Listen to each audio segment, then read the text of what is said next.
மூணாவது ரீசன், நீங்க சரிகமா பிராக்டிஸ் பண்ணும்போதே சாணி பிகினர்ஸ்க்கான ஈஸியான பிராக்டிஸ். இப்ப இன்னொரு விதமான எக்ஸசைஸ். நீங்க பாடிக்கிட்டே இருக்கும்போது தொண்டை கரகரப்பாயி திடீர்னு இருமல் வந்து வாய்ஸ் கிராக் ஆகுதா?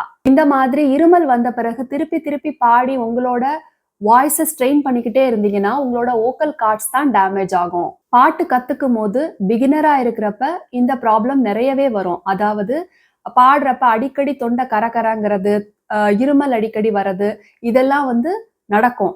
எதனால அப்படின்னா நமக்கு அப்ப ஸ்ருதினா என்னன்னே தெரியாது. அதனால நமக்கு அந்த சவுண்டு புரியவே புரியாது. அப்படி இருக்கிறப்ப அந்த சவுண்ட் கூட சேர்ந்து பாடணும் அப்படிங்கிறது தெரியாமையே நாம கொஞ்சம் மேலேயோ கீழேயோ ஏத்தி இறக்கி பாடும்போது நம்மளோட வாய்ஸ் ஆட்டோமேட்டிக்கா அது ஸ்ட்ரெயின் ஆகும். அப்ப நமக்கு இருமல் வரதான் செய்யும். அது மட்டும் இல்லாம இந்த ஸ்ருதி சவுண்டை வந்து நம்மளோட காது வந்து பழகிருக்காது. அதனால அந்த சவுண்டுக்கு மேல பாடணும் அப்படின்னு நினைச்சுக்கிட்டு ரொம்பவே கத்தி பாடும்போது வாய்ஸ் வந்து ஸ்ட்ரெயின் ஆகக்கூடிய வாய்ப்பு இருக்கு. அதனால இருமல் வரும். இது நிறைய பிகினர்ஸ் பாடும்போது நடக்கக்கூடிய விஷயம்தான். அதனால கவலைப்பட வேண்டாம். எப்ப வந்து உங்களுக்கு அந்த ஸ்ருதி கரெக்டா புரிஞ்சு நீங்க அதுல பாடும்போது உங்களுக்கு இந்த மாதிரி எல்லாம் நடக்காது. பாடும்போது திடீர்னு தொண்டை அடைக்கிற மாதிரியோ தண்ணி நிறைய குடிக்கணும்ன்ற மாதிரியோ நமக்கு தோணிக்கிட்டே இருக்கும். நீங்க ஒண்ணு மட்டும் நல்லா புரிஞ்சுக்கணும். அதாவது உங்களுக்கு திருப்பி திருப்பி இதே மாதிரி பாடும்போது இருமல் வரதோ இல்ல வாய்ஸ் ஸ்ட்ரெயின் ஆகிறதோ நடந்துச்சுன்னா உங்களோட சிங்கிங் டெக்னிக்ல ஏதோ ஒரு மாற்றம் செய்யணும் அப்படின்னு உங்களோட பாடி உங்களுக்கு எச்சரிக்கை கொடுக்குது அப்படின்னு எடுத்துக்கணும் அத. அதனால நீங்க தண்ணி குடிக்கிறதுனாலயோ இல்ல ஏதாவது சாப்பிடுறதுனாலயோ உங்களால இத சரி பண்ண முடியாது. நம்ம பாடும்போது நம்மளோட வாய்ஸ உள்ள இருந்து த்ரோ பண்ணி இந்த மெத்தட்ல நாம பாட கத்துக்கணும். அதாவது நம்ம ஃப்ரண்ட்ல பாட கத்துக்கணும். அதாவது வாய்ஸ் வந்து இப்படியே போகுது, இங்க வந்து நம்மளோட ஸ்வரங்கள் எல்லாம் இருக்கு அப்படிங்கிற மாதிரி இமேஜின் பண்ணிக்கிட்டு பாடணும்.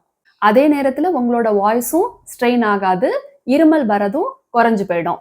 பாடும்போது இருமல் வரதுக்கான காரணங்கள் என்ன அப்படின்னு பாத்தீங்கன்னா, ஃபர்ஸ்ட் காரணம் நம்மளோட பிரீத்திங் வந்து சரியா இருக்கணும். அதை நான் ஏற்கனவே சொன்ன மாதிரி வயிறுல இருந்து எப்படி பாடணும், எப்படி நம்மளோட குரலை ப்ரொடியூஸ் பண்ணணும், அது எப்படி நாம கண்ட்ரோல் பண்ணணும், அந்த ஏரை வந்து நாம எப்படி கண்ட்ரோல் பண்ணி பாடணும் அப்படிங்கறத பத்தி எல்லாம் நிறைய தெரிஞ்சுக்கணும். பிரீத்திங் கெப்பாசிட்டி இன்க்ரீஸ் பண்றதுக்கு ஏற்கனவே நிறைய பயிற்சிகள் நான் சொல்லியிருக்கேன். அதாவது ஒரு ஸ்வரத்தை எடுத்துக்கிட்டு அதுலயே ரொம்ப லாங் டைமா நம்ம வந்து அப்படியே சஸ்டெயின் பண்ணி இழுத்து பாடுறது ஒரு விதமான எக்ஸசைஸ். இப்ப இன்னொரு விதமான எக்ஸசைஸ், இது வந்து பிரமிட் எக்ஸசைஸ் அப்படின்னு சொல்லுவாங்க. சரிசா சரி கரிசா சரி கமா கரிசா சரி கமா பாமா கரிசா சரி கமா பத பாமா கரிசா, அந்த மாதிரி ஒண்ணா மேல ஆட் பண்ணிக்கிட்டே போகணும். அதே மாதிரி சால இருந்து திருப்பி சாணி சா சாணி தனி சா, அந்த மாதிரி ஒண்ணா கீழே வந்து ஆட் பண்ணிக்கிட்டே போய் பாடணும். சா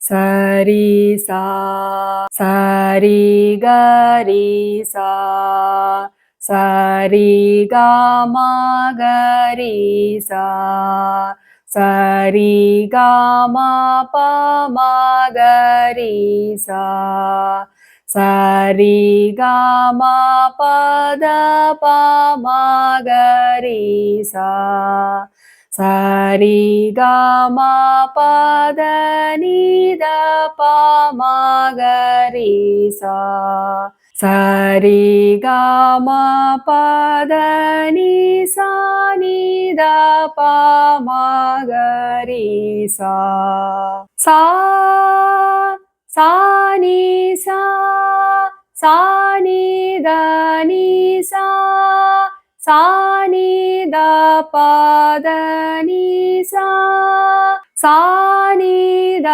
பமா பத நி சா சா நி த பமா கமா பத நி சா சா நி த பமா கரி கமா பத நி சா சா நி த பமா கரி சரி கமா பத நி சா. பிகினர்ஸ்க்கான ஈஸியான பிராக்டிஸ் என்ன அப்படின்னா, அதாவது உங்களோட வாய்ஸ் இங்க இருந்து ப்ரொடியூஸ் ஆகி இப்படி வந்து உங்களோட முன்னாடி போற மாதிரி நினைச்சுக்கோங்க. அதாவது நீங்க நல்லா ஸ்ட்ரெயிட்டா உட்காந்துட்டு உங்களோட மவுத்துக்கு நேரா அந்த டாக்கிங் பொசிஷன்ல நீங்க அப்படியே உங்களோட வாய்ஸ் வந்து டிராவல் ஆகிற மாதிரி நினைச்சு பாடுங்க. இப்ப வாய்ஸ் த்ரோ மெத்தட் எப்படி பயன்படுது அப்படின்னு பார்த்தா, இங்க இருந்து வாய்ஸ் வந்து இப்படி வந்து ஹிட் பண்ற மாதிரி நினைச்சுக்கோங்க.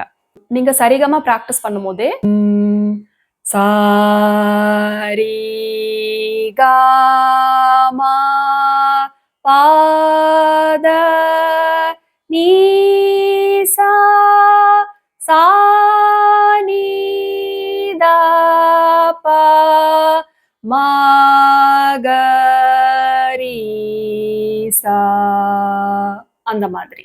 ரெண்டாவது காரணம் ஸ்ருதி.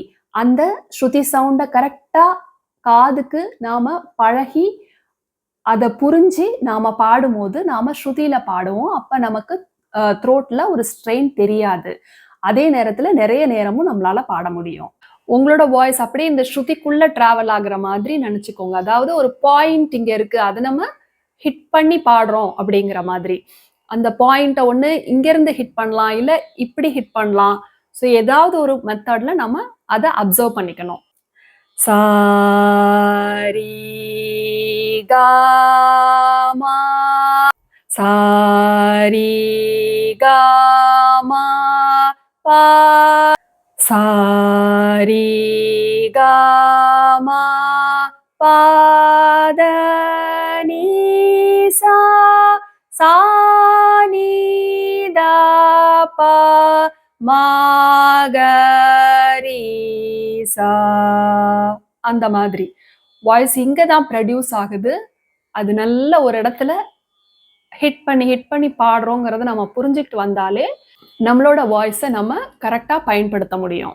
ஸ்ருதி வந்து எப்படி வந்து டிஃபர் ஆகுது அப்படின்னு பார்த்தீங்கன்னா, இது வந்து ஜி ஷார்ப் ஸ்ருதி. அப்படின்னு அங்க ஆரம்பிக்குது. நீங்க ஒரு ஸ்ருதியோட சாவையும் இன் சொல்லி பார்த்தாலே அந்த ஸ்ருதி வந்து எங்க ஸ்டார்ட் ஆகுது அப்படிங்கறது உங்களால புரிஞ்சுக்க முடியும். அப்ப அந்த லெவலுக்கு தான் நாம பாடணும். அந்த லெவலுக்குள்ள இருக்கக்கூடிய அந்த சாப்பா சா பவுண்டரிக்குள்ள நாம அப்பர் ஸ்தாயி, மத்திய ஸ்தாயி, லோயர் ஸ்தாயி பாடணும் அப்படிங்கறத புரிஞ்சுக்கணும். இதுக்கு நீங்க உங்களோட ஸ்ருதி பாக்ஸையோ ஸ்ருதி சவுண்டையோ நீங்க உங்களோட ஃப்ரண்ட்ல வச்சுக்கிட்டு இந்த மாதிரி நீங்க பயிற்சி பண்ணீங்கன்னா உங்களுக்கு அந்த குரலோட போக்கு வந்து உங்களுக்கு புரிய ஆரம்பிக்கும். இதை நாம பேசிக் சரளி வரிசையில இருந்தே நம்ம அந்த மாதிரி பாடி புரிஞ்சுக்கும் போது நம்மளோட வாய்ஸை நாம சரியா புரிஞ்சு பாட முடியும். இதுக்கான நிறைய பயிற்சிகளை பத்தி நான் ஏற்கனவே வீடியோஸ் அப்லோட் பண்ணிருக்கேன். அதோட லிங்கை நான் உங்களுக்கு ஃபர்ஸ்ட் கமெண்ட்ல தரேன். நீங்களும் போய் பார்த்து செக் பண்ணுங்க. மூணாவது ரீசன், பாடும்போது நம்மளோட வயிறுல ஆசிட் ரிஃப்ளெக்ஷன் இருந்தா கூட அது கூட இதுக்கு காரணமா இருக்கலாம்.